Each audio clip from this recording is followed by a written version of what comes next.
What's up, everybody? Today we're going to go over the instructions for this Flappy Plane remake assignment. So I'll go through each of these requirements and try to do this as quick as we can so the video is not super long. So let's first go here to the GDevelop website. I'm going to go start creating your game, and it should log me in. Yep. And we're going to go right here, Tappy Plane template. This stuff that comes up, I'm going to ignore this because I want you to use your own code, and you can always change graphics later on. So we're going to ignore all this and just go here and click close. Okay. So now we've got the game open here. What happens if we try to save it? Okay, so I click Save, choose where to save the project. We want it on GDevelop Cloud, and you can give it a name or just call it Tappy Plane and hit Save. And now, when I go back to Home and Build, there it is, it's listed in my project. So if it won't let you save, you just need to come back here and delete one of these other ones that you've got that you don't need anymore. So just right click and hit delete on one that you don't need. I'll make a separate video if you want to download it so you can save it somewhere else, just in case, but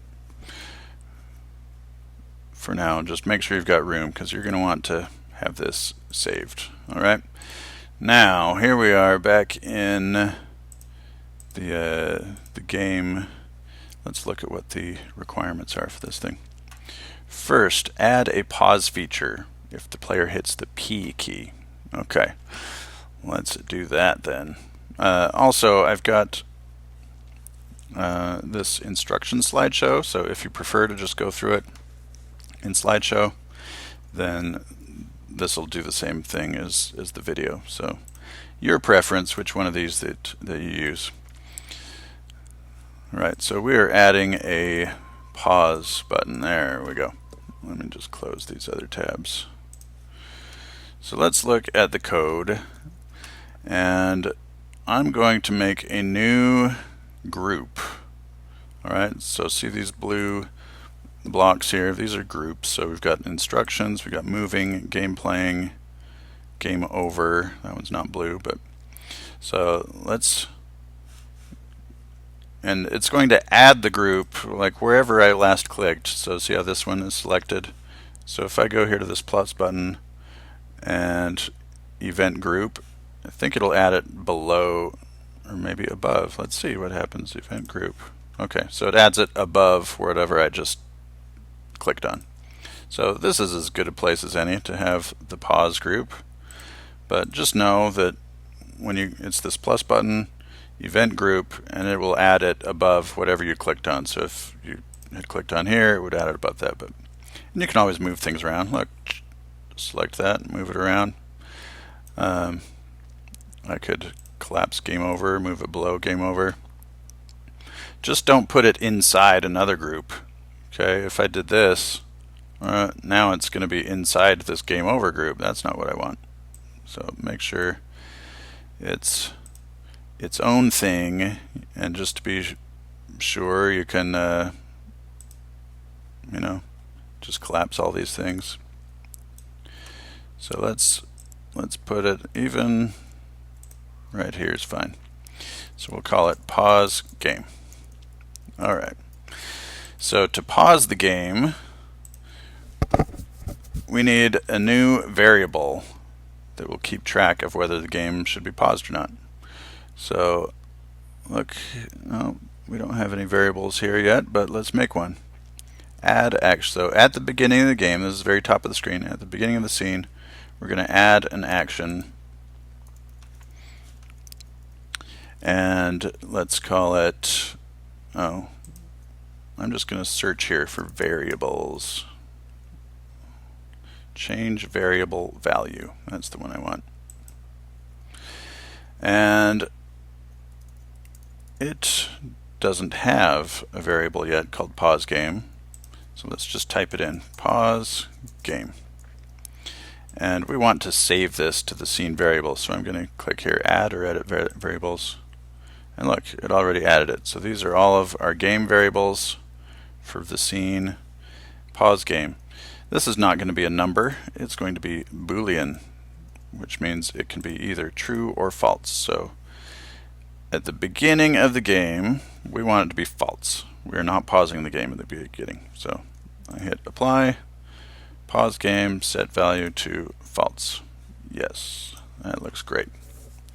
Okay, there we have it. That's what it looks like. Change the variable pause game set to false. So then let's go down here to our pause game section.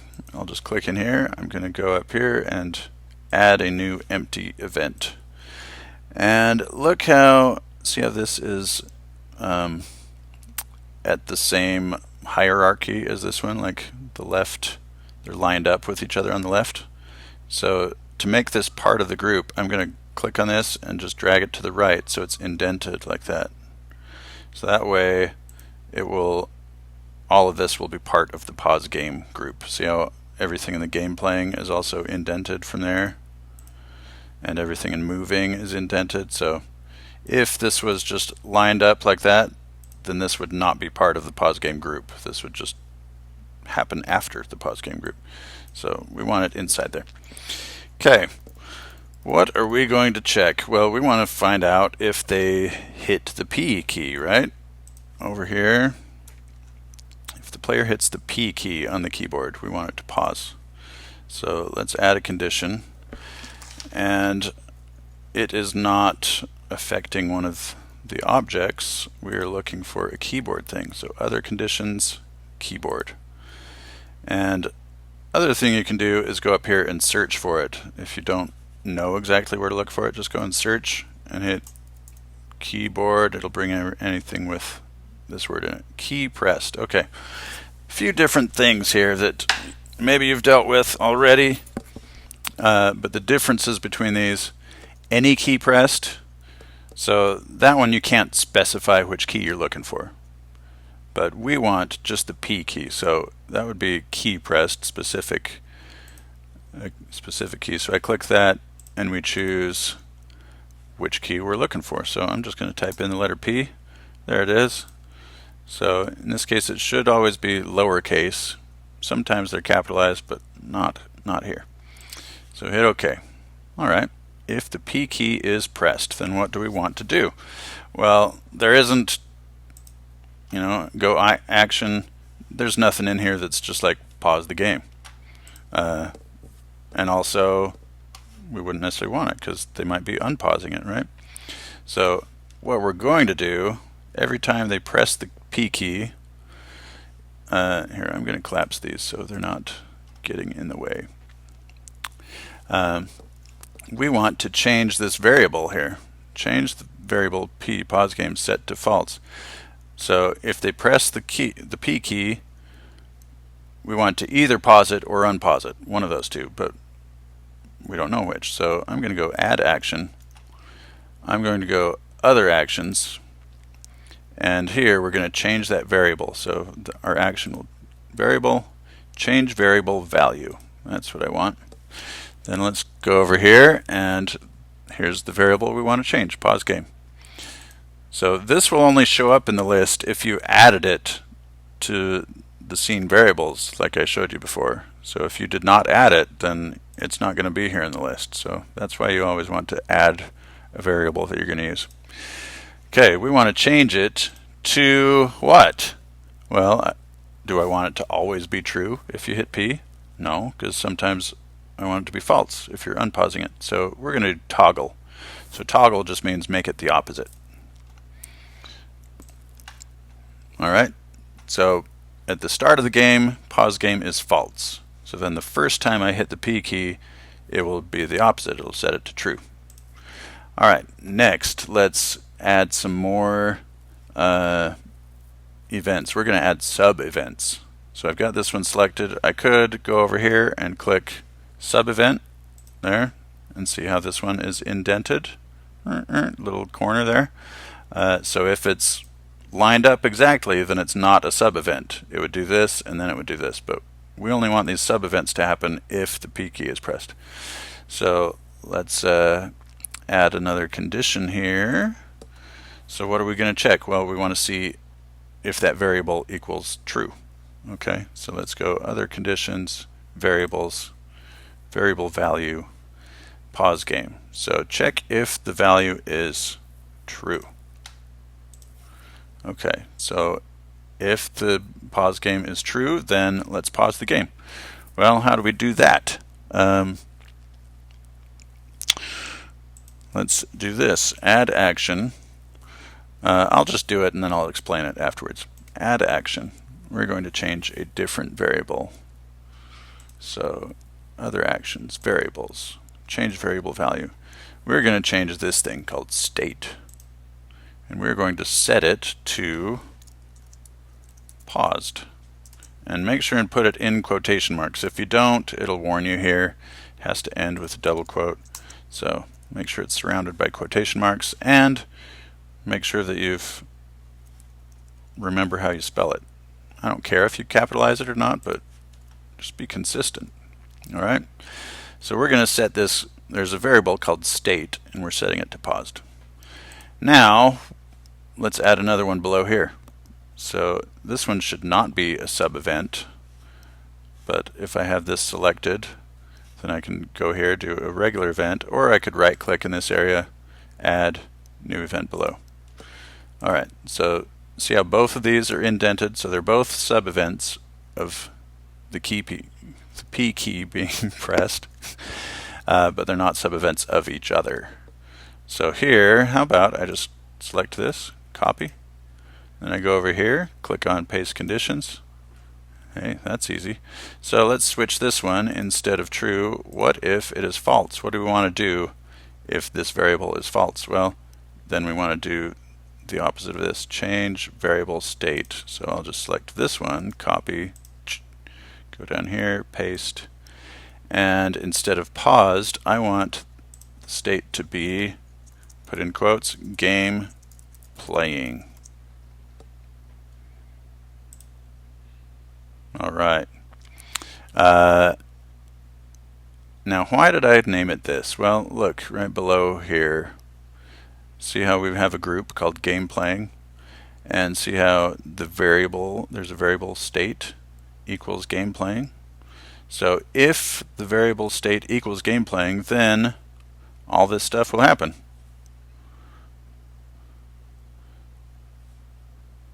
But if it doesn't equal game playing, none of this will happen.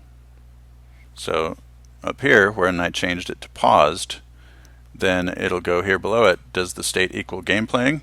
No, it equals paused. So all of this, it's going to skip. So it means it will stop rotating the plane. It will stop letting you jump. It will stop spawning pipes and stop the score. So all of this game stuff only happens when this variable equals game playing. So while it's paused, all this gets ignored.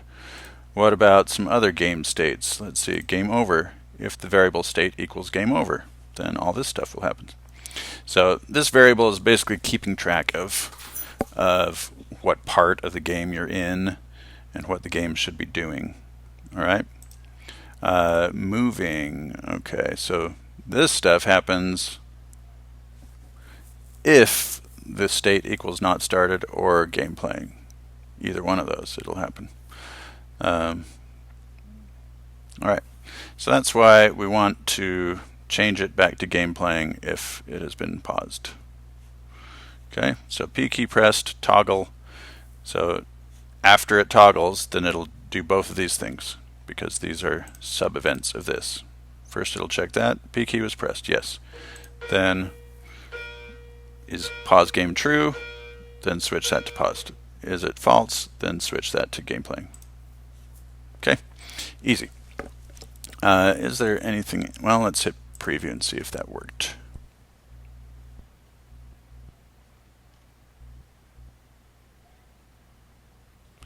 Okay, so this is the title screen. When you click, then it starts going. Press the P key. Oh, it did not recognize anything. Let's restart. I'm pressing key P, it did not pause anything. Why not? Well, I'll tell you why not. Because right here, if the P key is pressed, then toggle the value of this. Well, how often does it do this? It does it at least 60 times every second.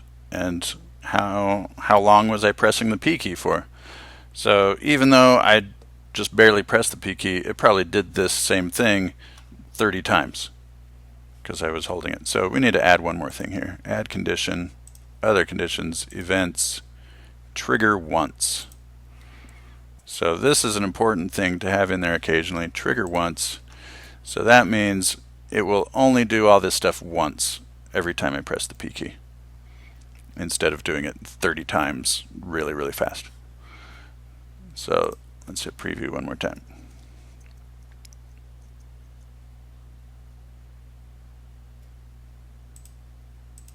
All right, here we go.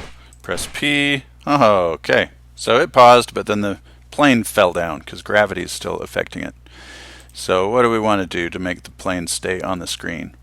Well, if the game is supposed to be paused, so let's go over here, we'll add one more action. Add action, plane, select the plane here, and there is a thing on here. What makes it fall? What makes it have gravity? It's the platformer controls or something like that. Platformer configuration.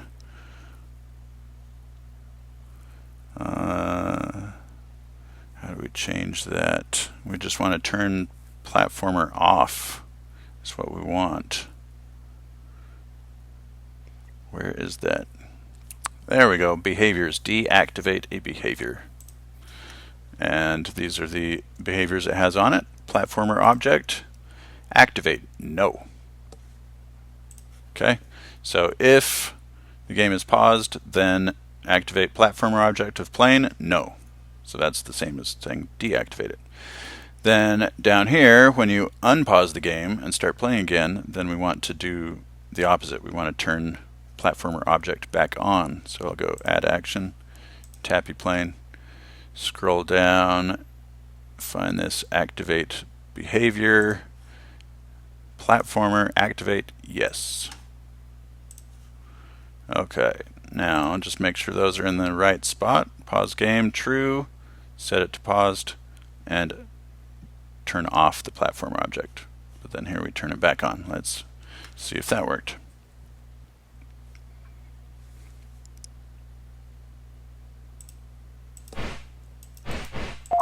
Hit P, pause. Wonderful. Okay. It is, oh, I didn't unpause it. What a dork. Let's make sure it unpauses. Okay. P, pause, hit P again, unpauses. Oh, that's the trick. How do you not crash when you unpause it? Paused, unpause. Okay. Would be nice if something came on the screen that said paused, but I'll leave that to you if you want to do that or not.